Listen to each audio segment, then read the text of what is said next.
आपके सपनों से यूपीएससी को कुछ नहीं पड़ा है। आप कितना भी बड़ा सपना देख लो, UPSC doesn't gives a F. हर साल लाखों एस्पिरेंट्स जो होते हैं वो यही बात कहते हैं कि अगले साल मेरा नाम तो लिस्ट में आने ही वाला है। लेकिन सच्चाई ये है कि ये जो चेंज होता है ना, वो कभी उनके जिंदगी में आता ही नहीं। तो मिलिए अमन से। अमन के सपने तो बहुत बड़े बड़े हैं, जब एक्शन का टाइम आता है वही मैं कल से स्टार्ट करूंगा। और इसी सिचुएशन को साइकोलॉजी में इल्यूजन ऑफ प्रोग्रेस कहते हैं। हेलो एवरीवन, ये वीडियो स्टार्ट करने से पहले मैं एक चीज़ क्लियर करना चाहता हूँ कि ये जो वीडियो है ये आपको थोड़ा सा लॉन्ग लगेगा, लेकिन अगर आप सीरियसली यूपीएससी की तैयारी कर रहे हो ना, तो ये वीडियो आपको स्किप नहीं करनी चाहिए, क्योंकि जो बातें मैं करने वाला हूँ वो मे बी आपके कुछ साल बचा सकते हैं। इसलिए चलिए वीडियो शुरू करते हैं। Now let me be very honest with you guys. लेकिन हर साल लाखों एस्पिरेंट्स जो होते हैं वो यही बात कहते हैं कि अगले साल मेरा नाम तो लिस्ट में आने ही वाला है, मुझे कोई रोक ही नहीं सकता। लेकिन सच्चाई ये है कि बहुत लोगों के लिए ये जो चेंज होता है ना, वो कभी उनके ज़िंदगी में आता ही नहीं है।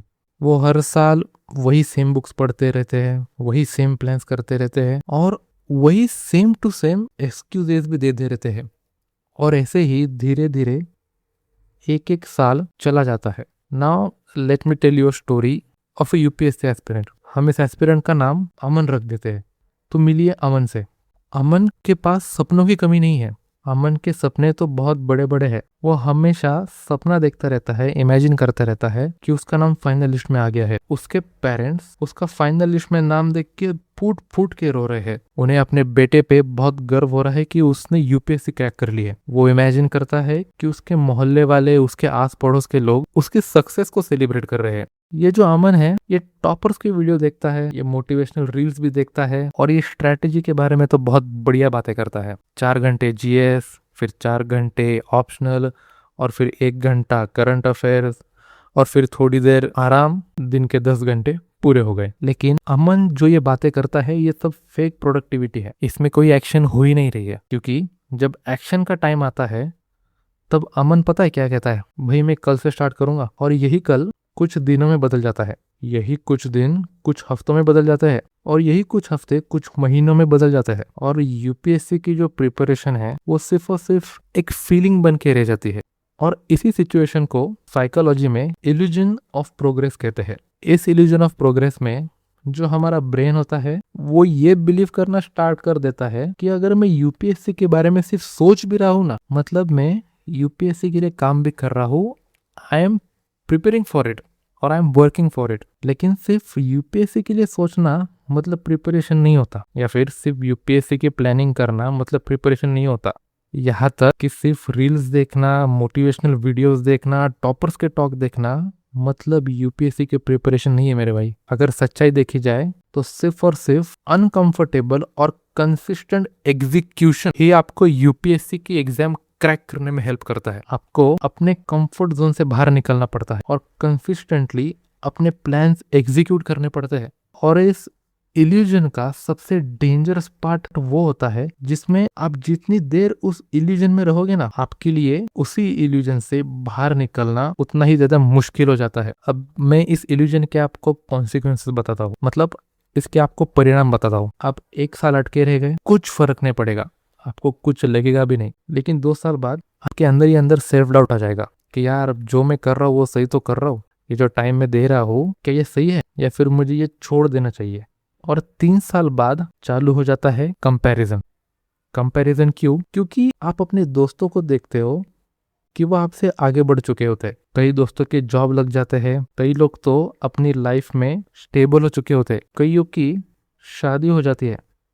आपको फोन आने लग जाते हैं कि भाई मेरी परसों शादी है, भाई मेरी अगले महीने शादी है। कुछ दोस्तों के तो बच्चे तक हो जाते हैं। And this is the painful reality जो आपको हिट करती है। और इन सब के बीच आप क्या कर रहे होते हो? आप वही लूप में अटके रह जाते हो जहां आप कहते हो कि मैं कल से पक्का सीरियसली स्टार्ट करूंगा। लेकिन इन द लॉन्ग टर्म ये जो रिग्रेट है ना, फेलियर से ज्यादा हिट करता है। और यही रिग्रेट आपके साथ फेलियर से ज्यादा टाइम रहेगा। Not to be brutally honest, आपके सपनों से यूपीएससी को कुछ नहीं पड़ा है। आप कितना भी बड़ा सपना देख लो, UPSC doesn't gives a F. वो सिर्फ डिसिप्लिन को रिवॉर्ड देता है। इस एग्जाम को बिल्कुल फर्क नहीं पड़ता कि आप इस पोस्ट के लिए कितने बेचैन हैं या फिर ये पोस्ट आपको कितने शिद्दत से चाहिए, लेकिन ये एग्जाम एक चीज जरूर ध्यान में रखते हैं कि आज आपने क्या किया।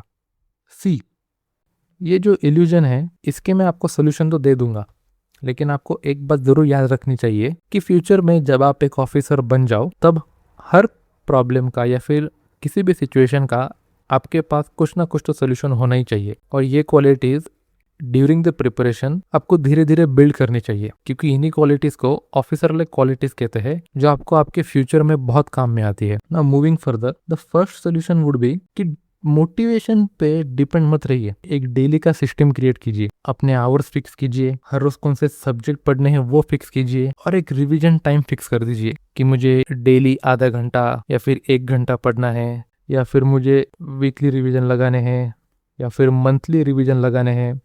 दिस शुड बी फिक्स्ड, क्योंकि जब आपका सिस्टम प्लेस में आ जाता है ना तो दिन चाहे कितने भी खराब हो आपका सिस्टम चलता रहता है। It is just like your mobile. हर मोबाइल में एक ऑपरेटिंग सिस्टम होता है, like for iPhone there is iOS and for the other mobiles we have Android. Now the second solution would be you need to take action before clarity.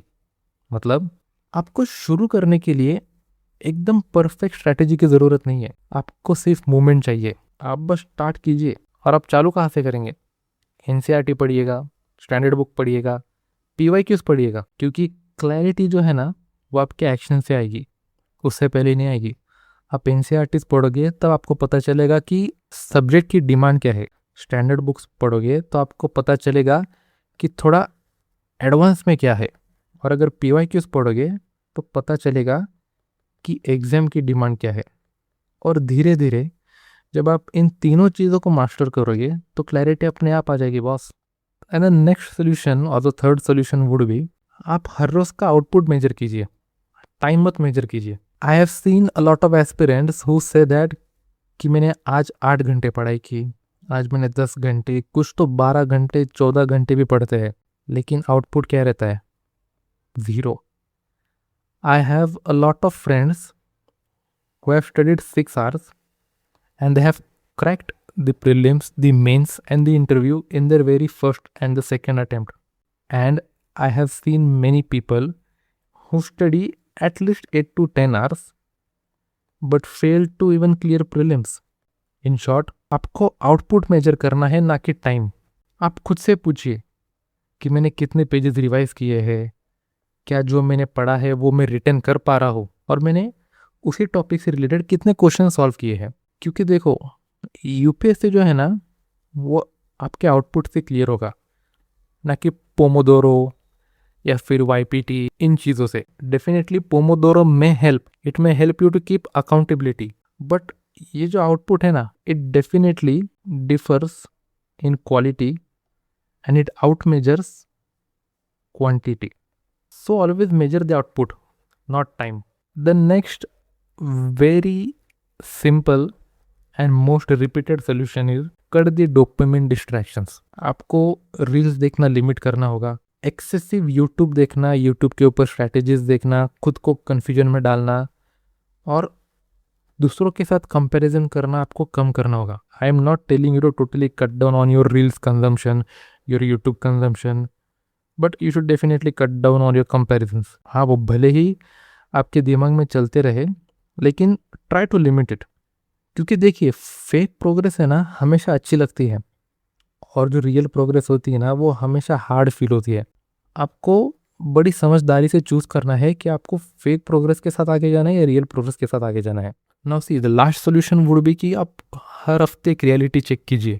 आप हर Sunday या फिर हफ्ते में से कोई भी एक दिन चूज करके खुद से पूछिए कि अगर अगले हफ्ते प्रीलिम होती तो क्या मैं उस प्रीलिम के लिए रेडी हूँ। और इस प्रीलिम का मतलब फुल लेंथ नहीं रहेगा, आप एक सिंगल सब्जेक्ट से भी चालू कर सकते हो और पूछ सकते हो कि अगर इसी सिंगल सब्जेक्ट के ऊपर अगर अगले हफ्ते प्रीलिम होगी तो क्या मैं उस प्रीलिम को देने के लिए तैयार हूँ। और अगर आपका आंसर ना रहेगा ना तो खुद से झूठ बोलना छोड़ दीजिए, खुद को झूठी तसल्ली देना छोड़ दीजिए और अपना हफ्ता फिक्स कीजिए इस तरीके से कि बाय द नेक्स्ट वीक आप वो प्रीलिम देने के लिए फुल फ्लेश तैयार हो जाए।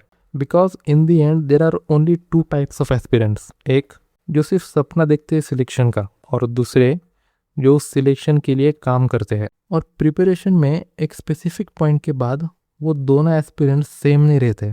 एक एस्पिरेंट को मोटिवेशन मिलता रहता है through reels, through shorts, while the other one keeps getting results.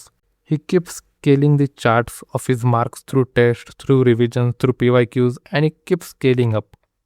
उसका चार्ट ऊपर ऊपर ही चला जाता है और जो दूसरा बंदा है ना वो सिर्फ मोटिवेशन लेता रह जाता है।